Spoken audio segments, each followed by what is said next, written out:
জন্ম বেড়ে ওঠা পাকিস্তানে হলেও সে দেশের হয়ে ক্রিকেট খেলার সুযোগ পাননি সিকান্দার রাজা। পরবর্তীতে পাড়ি জমান জিম্বাবুয়েতে, এরপর খেলে চলছে দেশটির হয়ে। বর্তমানে জিম্বাবুয়ে টি-20 দলের অধিনায়কের দায়িত্ব পালন করছেন রাজা। আসন্ন বাংলাদেশের বিপক্ষে টি-20 সিরিজে জিম্বাবু দল এখন চট্টগ্রামে। প্রথম ম্যাচের আগে সাগরিকা সংবাদ সম্মেলনে আসেন রাজা।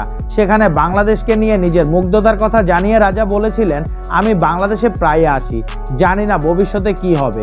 যদি শেষবারের মতো এসে থাকি, আমি চাইবো আমার স্ত্রী, ছেলে মেয়ে তারা বাংলাদেশের ভালোবাসা ও আত্মীয়তা অভিজ্ঞতা পাক।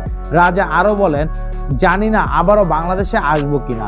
যদি অবসরও নিয়ে ফেলি, আমি চাইবো আমার পরিবারের সদস্যরা বাংলাদেশের মানুষের ভালোবাসা, আতিথেয়তার অভিজ্ঞতা অর্জন করুক। বাংলাদেশ আমাকে অনেক ভালোবাসে। বাংলাদেশের প্রতি মুগ্ধতার কারণ জানিয়ে রাজা বলেছে, আমার প্রথম ফ্র্যাঞ্চাইজি ক্রিকেট ছিল বাংলাদেশে, ঢাকা প্রিমিয়ার লিগে, দ্বিতীয়টাও বাংলাদেশে বিপিএলে। আমার অভিষেক হয়েছিল বাংলাদেশের বিপক্ষে। বাংলাদেশ জিম্বাবু খুব ভালো বন্ধু, নিয়মিত আমাদের আমন্ত্রণ জানাচ্ছে। বাংলাদেশের বিপক্ষে খেলি বা বাংলাদেশের ঘরোয়া দলের হয়ে খেলি, আমি ভীষণভাবে কৃতজ্ঞ। আমি 3 বার বিপিএল খেলেছি, 3 বার ডিপিএল খেলেছি। বর্তমানে স্থায়ী প্রধান কোচ নেই সিকান্দার রাজার দলের। বাংলাদেশের বিপক্ষে এই সফরে দলটির অন্তর্বর্তীকালীন কোচের দায়িত্ব পালন করছে স্টুয়ার্ট।